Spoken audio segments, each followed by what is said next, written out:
safety first talaga yung inaano ko lagi. Kapag may sumasabog, medyo iwas na kami. Pero yung disgrasya talaga, hindi mo talaga maiaalis yun. Pero yung mga minor, ano lang, wound.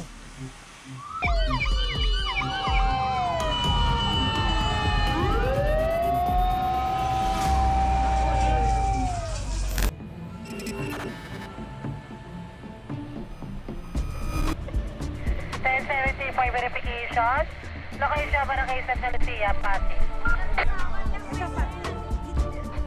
BS! Pay! BS! Pay!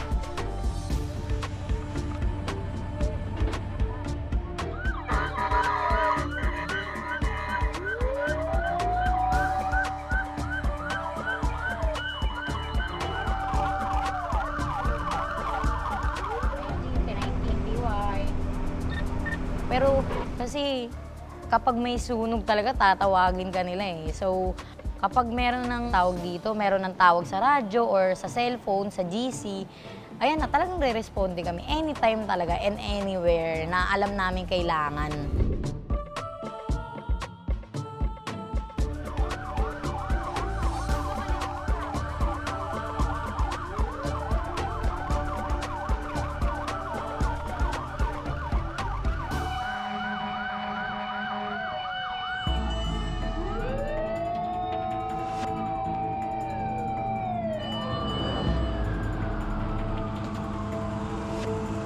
Ay, kapag nandun naman na kami sa fire scene, size up naman muna kami. Talagang hindi lang talaga maiiwasan sa mga tao na magpanik talaga. Kasi syempre, wala nga naman tayo sa lugar nila na nasusunugan eh. Yung disgrasya talaga, hindi mo talaga maiaalis yun. Pero yung mga minor, ano lang, wound.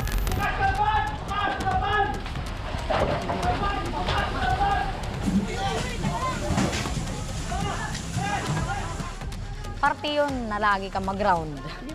Masugatan ka. Kasi kailangan mo rin talagang mag-alis ng mga, kumbaga yung mga nasunog para maitapon or mabasa ng ano mo.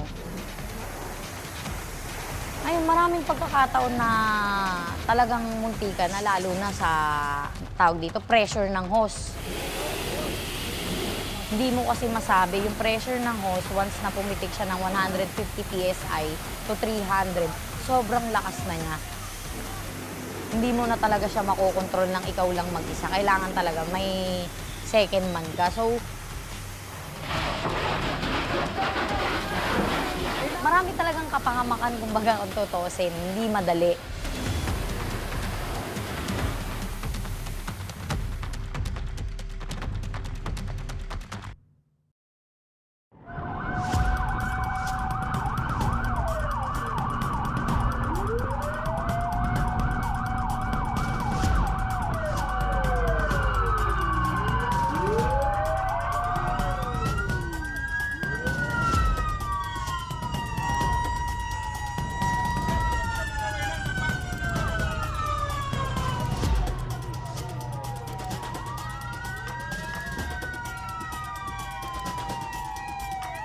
Kailangan siguro bago ka makabuo ng isang brigada or bago ka magsimula, kailangan nasa puso mo muna eh. Nasa skills mo, nasa hobbies mo, yung pagtulong sa kapwa. Nabubuo yun kapag pinagsama-sama yung gustong iisang hangarin tumulong.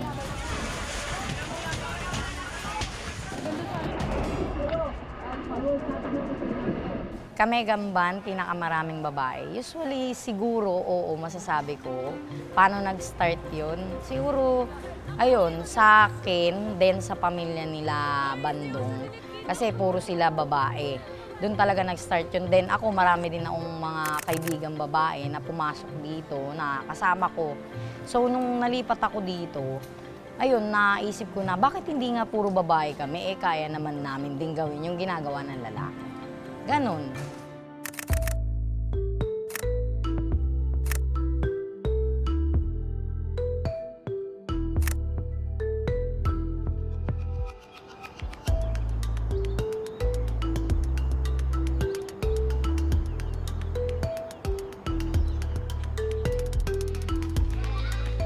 Kumbaga, binili lang din namin yung fire truck. May tumulong lang din sa amin na, gusto nyo bang fire truck? Ito, pwede nyo hulugan within 1 year.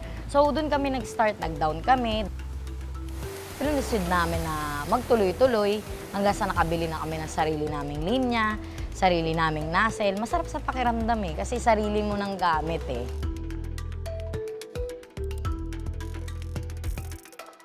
Meron talagang susuporta na kapwa brigada or kapwa volunteer, bombero kasi naiintindihan nila na mahirap mag-umpisa, mahirap talaga kasi magastos. Totally dun sa finance, wala talaga. Personal namin na pera yung lumalabas dito na bukal naman sa loob namin, wala naman kaming sinisingil sa kanila. Kumbaga, ang palit lang doon is dumuti sila kung kailan nila gusto or kailan sila available.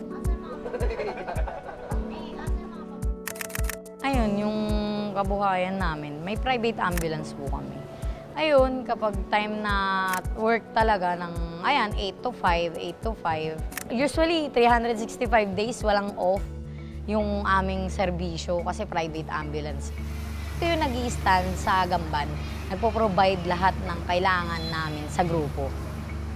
Usually naman kaya nababalanse kasi parehas mong hilig. Graduate ako ng business ad. Then eto, yung pagbubumbero, hilig ko to.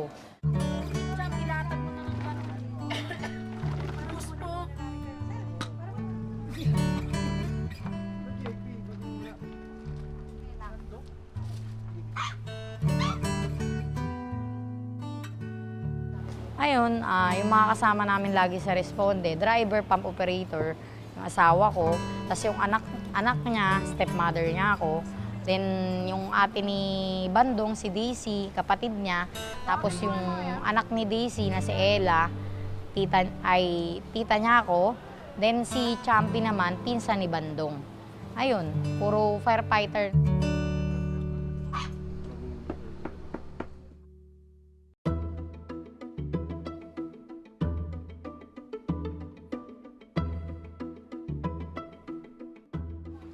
Helmet ko, yan kay dandan lang. Si Joanna, nakilala ko siya kasi siya yung operator sa buong fire na pag may sunog, sila yung nagre-report. Kasi ngayon, asawa siya ngayon nung presidente namin, nung kapatid ko nga po na si Denison po, yun.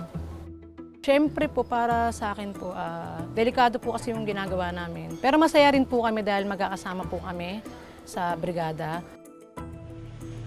Yung mga reaksyon ng tao pag nakikita po kami sa fire scene, sa sunog po, nagtataka po sila, tapos nagugulat sila bakit puro babae. Na-appreciate po namin yun. Tsaka natutuwa din po kami dahil nagugustuhan po nila yung ginagawa namin bilang mga babaeng bumbero po. Ang pet-pet ko pa, lalo na kabataan ko pa, kaya mo ba? Yung parang syempre yung question. Pero nung nakita nila na ang lakas ng loob mo, nasa akin din yung lakas ng loob. Nasa sayo din naman kasi talaga kung kakayanin mo or hindi. Ayun, sabi ko, itutuloy ko to. Hanggang sa, tuloy-tuloy na napunta na rin ako rito.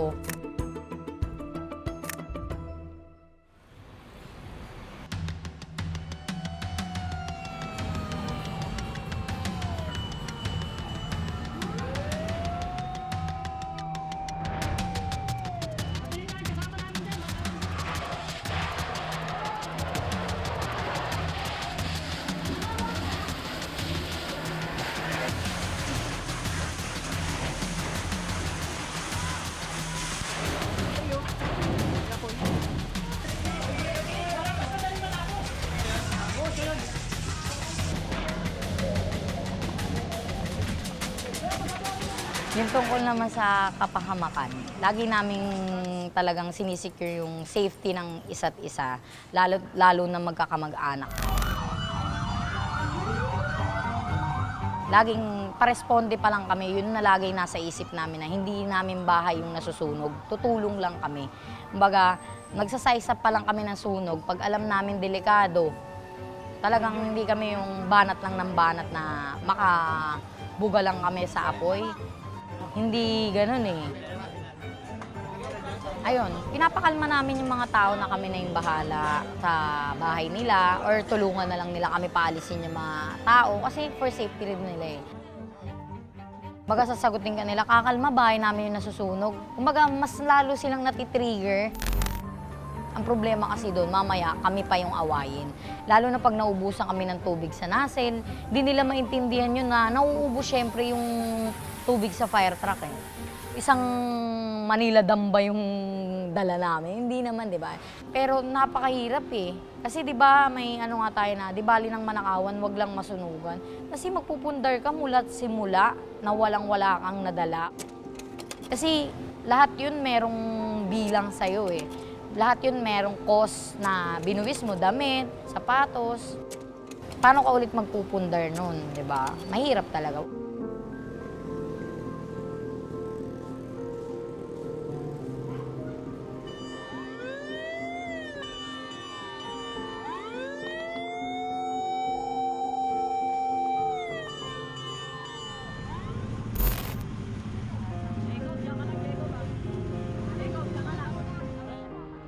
Ayun, pagpasok ko, alam ko, bumbero. Alam ko pumapatay ng sunog. Pero nung naranasan ko, ganito pala, ang hirap.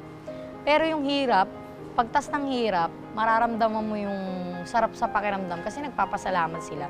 So parang napunan lahat, tas parang ang taba-taba ng puso mo, parang ang sarap-sarap sa pakiramdam. So itutuloy ko to kahit anong hirap. I think kaya namang gawin ng kahit sinong ordinaryong tao. Basta flexible ka lang. Kasi ako flexible ako sa time ko eh. Pwede akong asawa, pwede akong nanay, pwede akong negosyante, pwede din akong firewoman. Kumbaga, kung gusto mo talaga sa sarili mong mangyari lahat ng imposibleng bagay sa mundo, magagawa mo yung kung gusto mo talaga eh. Kumbaga gano'n. Naituloy ko lang dito yung mga pangarap ko.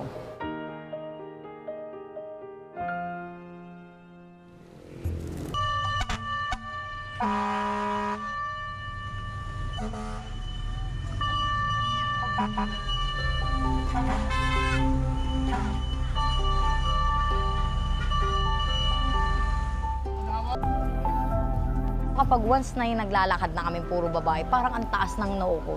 Kumbaga yung para sa akin na naiiyak ako na parang pag dumadaan kami sa maraming bumbero, ito, puro babae kami, tas titignan kami, babatiin kami. Ang sarap sa pakiramdam na ginigiliw nila kami.